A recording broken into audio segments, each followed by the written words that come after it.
Hello and welcome back to another Dare to Game video. Today we're playing Star Wars Outlaws, and I want to just talk about 5 things that I think the game actually does relatively well. So I've already released a sort of first impressions review, and I kind of touched on some of the things I like about the game in that one, but I wanted to do so more in this video here, because A, the game is not perfect. I find it to be relatively middle of the road, but it does some things that I genuinely enjoy, and have been enjoying as I played the game and basically just haven't gotten sick of. So I wanted to talk about those 5 things in this video today. So if you enjoy this video, or if maybe you have something you like about the game, let me know down in the comment section below, or if you disagree with any of the things I'm saying and you think that I'm totally wrong about them, you can also let me know about that. But let's just dive on in and start off with the first one, and we're already in a good place to look at that, and it's that the open worlds are beautiful, unique, and immersive. So they did a very good job of making sure that each world that you can visit is actually worth going to. They're all very different, and all of them do a very good job of putting you in that Star Wars universe. So we're on Tatooine right now, which is probably my favorite out of all of them,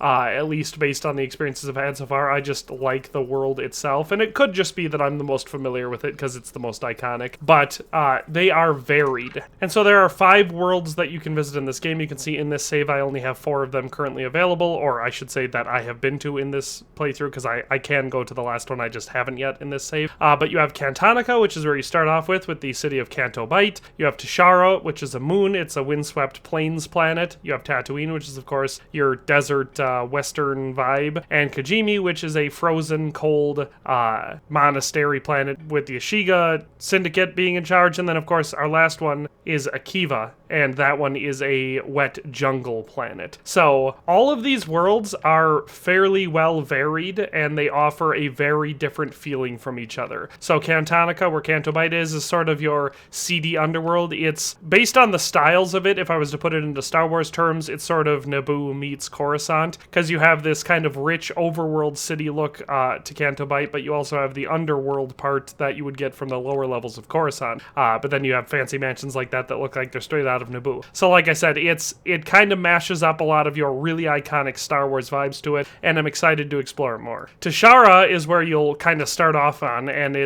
start off really playing the game, and it's very unique. Like I said, it's a plains type planet. It has 2 major settlements. You have Miragana and Jaunta's Hope. So Miragana is the big city where most of the stuff happens. Jaunta's Hope is sort of your frontier town or whatever. But those are your 2 major settlements, and the rest of what you can find in this or on this planet is things like an Imperial comm station, a forward base, different strongholds for the syndicates, etc. It has a very unique vibe to it. It's not as desert-y as Tatooine is, but it still feels relatively barren and frontier-ish. And it's got its whole unique vibe to it, including, obviously the space station, Rampali Station up in orbit, which is basically just a flying cantina where more criminal activity happens. It's got a unique vibe. Tatooine, like I said, which is probably my favorite planet, at least so far, has the most iconic stuff in it, at least from Star Wars. You have Mos Eisley, which is, a more wretched hive of scum and villainy you won't find anywhere, or whatever he says. So that's iconic, and it's fun to go to all of the places like the cantina where Han had a shootout in there, the crashed spaceship in the spaceport area. It's cool. You also have Jabba's palace, which is incredibly iconic, and during a mission while you're going in there, I spotted Boba Fett. He was in there. Boba Fett was talking to someone while I was sneaking through a grate. But of course, you also have Jabba and other iconic, characters like Bib Fortuna, stuff like that where you can come across. So Tatooine is definitely one that it will probably feel the most familiar, but because of that, it feels super iconic. So I gotta love Tatooine for that. Kijimi so far is probably my least favorite, and I think the reason for that is, and now it could just be my experience, and maybe I haven't explored enough, but it seems to just be the monastery. Like, it's not an open world. You go there and it's just a big city, and it might be the biggest city out of all the ones you can explore in this game, but it feels rather limited in that way, and it's also, of course, a frozen wasteland, but still, in that, it's very immersive and unique. So all of the worlds that you can visit feel like they were crafted with care.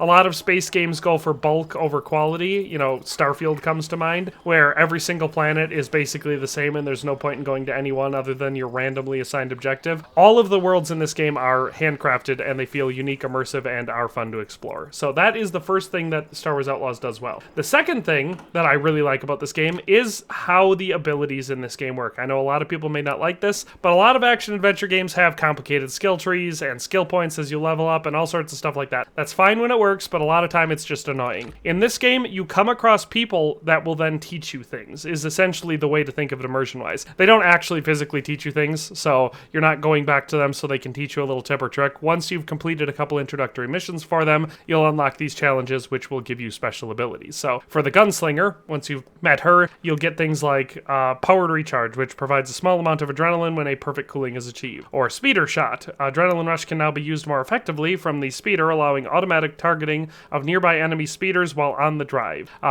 Resilient, which just increases K's maximum health. Things like that. I love this system. It's unique.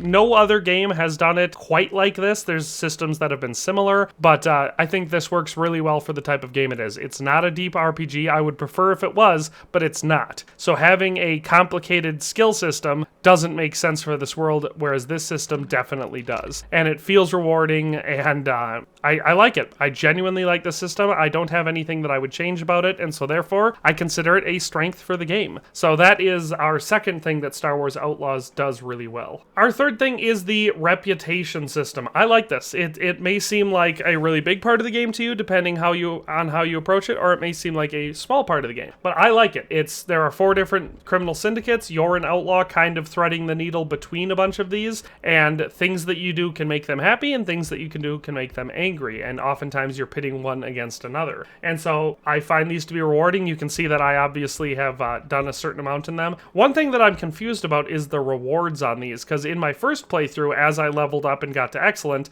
I got these awards. They just arrived in my ship. But on this playthrough, they're not triggering. I'm not getting any of the rewards as I level up. So I don't know if it's a bug or if I'm doing something wrong, but whatever the case is, that's just an interesting little quirk. But I like the reputation system in here. It's fun. It doesn't feel like you really need to do it all. I like to have all the things, so that's why I've been working on them and doing a bunch of contracts to level them up.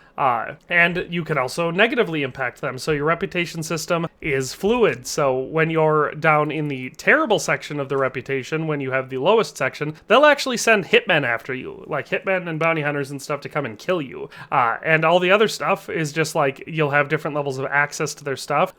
You'll have better prices or worse prices from their merchants, and you'll get different opportunities available to do, little radiant missions for them where you're going to steal something or to kill someone or whatever the case may be. So I like that. I like the fact that as you improve your relationship with each syndicate, you get better stuff from them. You're supposed to get rewards, etc.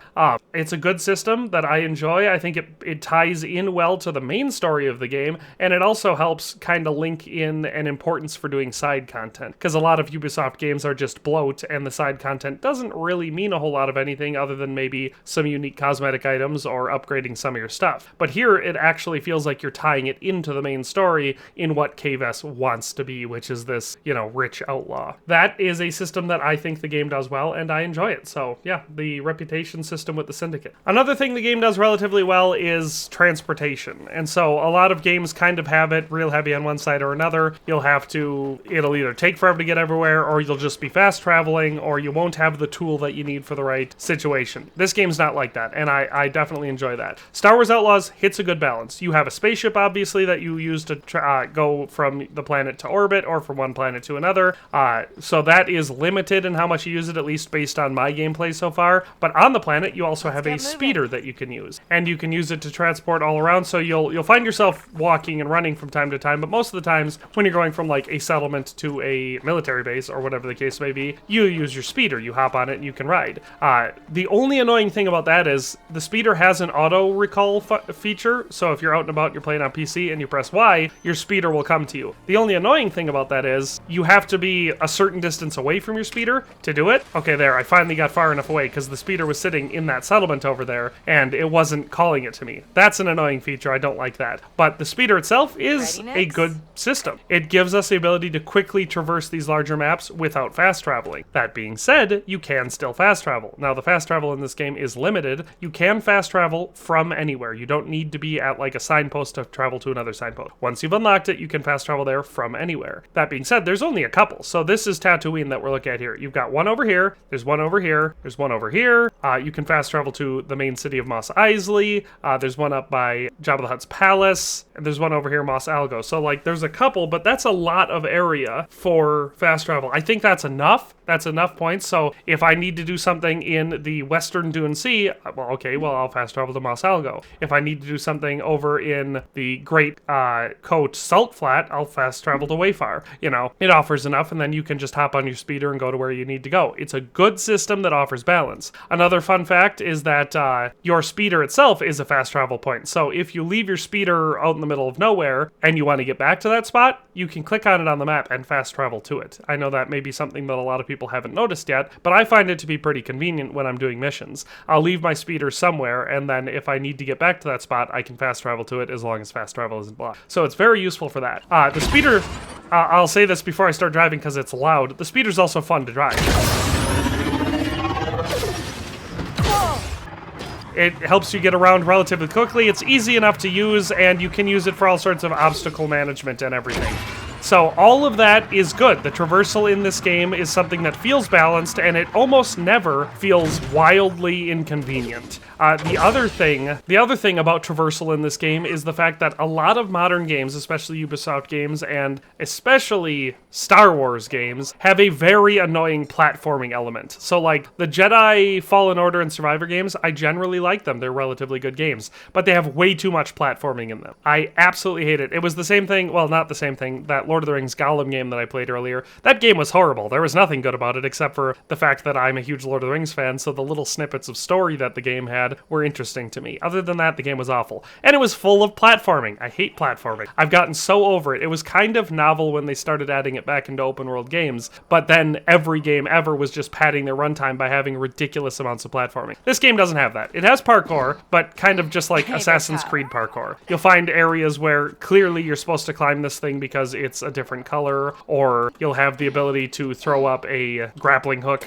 you know, and climb up, but that's pretty much it. You know, you'll find some areas where it's kind of like platforming, so you'll find yourself in an old abandoned spaceship that you're trying to get around, and so you'll find yourself climbing panels and jumping up to different things. So there is light platforming, but it's nowhere near the amount that a lot of modern games have gotten to, and I find those so annoying. So that is the fourth strength. The traversal in this game is generally good, and the parkour and platforming is not overdone like a lot of games are. And so I think that's a good strength. Our next one here is going to be the combat in the game, and honestly, the combat is not terrible, and I say that with a caveat. And that caveat is this game has two negative things going for it. One of which is that it's a Star Wars title under the Disney umbrella, so they want it to be sanitized. This is a clean game. There's no blood, there's no gore, no decapitations, no bodies being blown up, etc. You can't do anything slightly adult because Disney owns Star Wars and it's a Star Wars game. And on top of that, it's also a Ubisoft game, and I don't know if anyone else has noticed, but Ubisoft has lost its edgy origins. It is now the smoothest edged gaming company I've ever seen. Everything is so bland and sanitized and samey that you can't go outside of that box at all. This isn't a Rockstar game like Red Dead Redemption 2 where you can, you know, walk into any place anywhere and shoot anyone, and if you shoot their arm several times, it'll be a bloody stump instead of just, you know, a body with some scorch marks on it. That is not this game. So that's a negative, and we'll talk about that more in a video where I'm complaining about the game. But in general, the combat is pretty fun, and so the caveat I have is it's too sanitized, and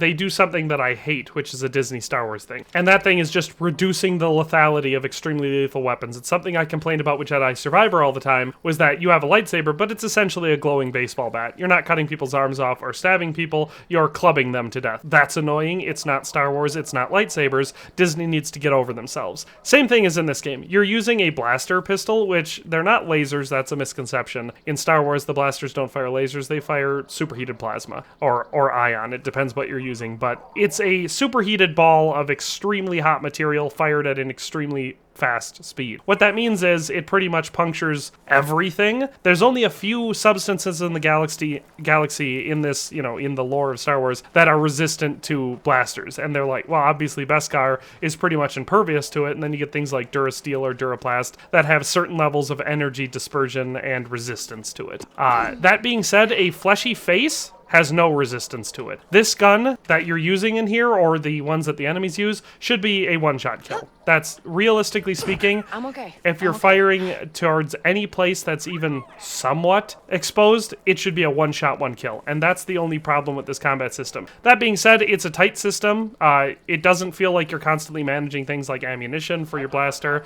which would be annoying. It's accurate, you know, point and click type stuff. I mean, I'm playing on computer with like mouse and keyboard, so there's no aim assist or anything.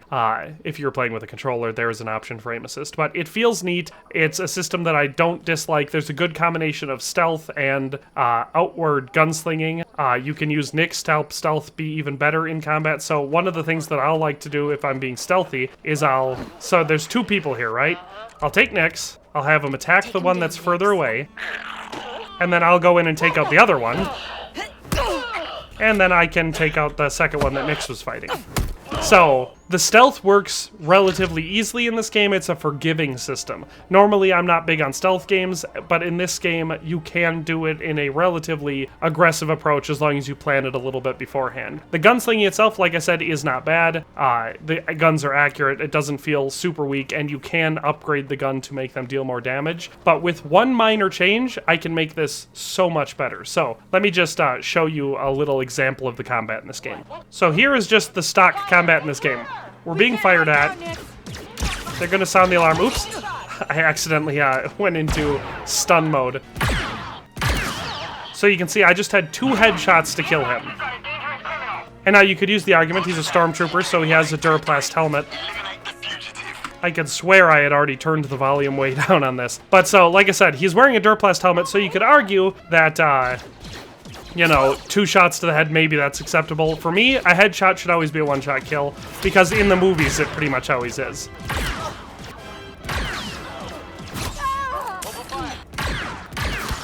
You can see even there, we had a unarmored Imperial officer, and it still took 2 headshots.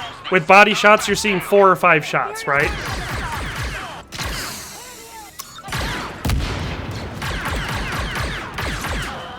So that's not bad, right?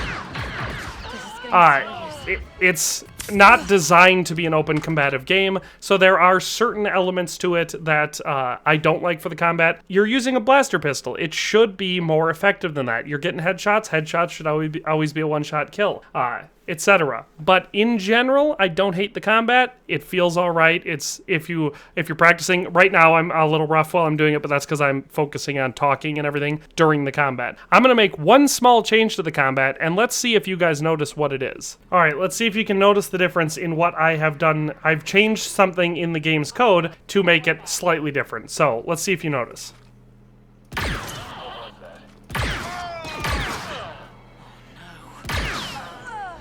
Did you notice any differences there in the gameplay? What happened there? When you shot people, especially headshots, one-shot kills. And no blaster overheating. It's just one small change where you increase the damage of the gun to a much higher degree, and you take off the blaster overheating. It turns the game into, from a game that kind of forces you into stealth the majority of the time, to a game where you can run and gun if you want and if you're good enough at it. Now, it doesn't change your health or anything. You still will die relatively quickly if you get shot, but that's good. That's a good system. Laser, or I just said lasers. Blasters in Star Wars are deadly, so you can't just sit there and get hit by them. You're not wearing armor. But it also allows you to actually kill your enemies if you shoot them, and that's something that I genuinely enjoy. Of course, I couldn't manage to hit that guy. But anyway, that is the only thing I don't like about the combat, but you can easily change it, and I recommend for anyone out there that's able to, that you give it a try, because the game is a lot more fun if you can kill people when you shoot them. So, that is all for this video. That's 5 things. I think the combat in and of itself is fun enough as a system. It just has some small tweaks that I think make it better. The worlds are immersive and enjoyable. The ability system is unique and fun, and feels rewarding enough. The reputation system is great for roleplay as well as tying everything into the main game. The game does some things very well, but it also does some things very badly, and we'll talk about that in a future video. But that's all for today. Hope you enjoyed this one, and we'll see you next time. Thanks for watching another Dare to Game video. If you like this video, please leave a like and a comment. If you haven't already, be sure to subscribe to the channel. If you like my content and would like to support this channel, consider becoming a member today for as little as $1.99 a month. It makes a huge difference. But in any case, thanks for watching and have a nice day. I'll see you next time.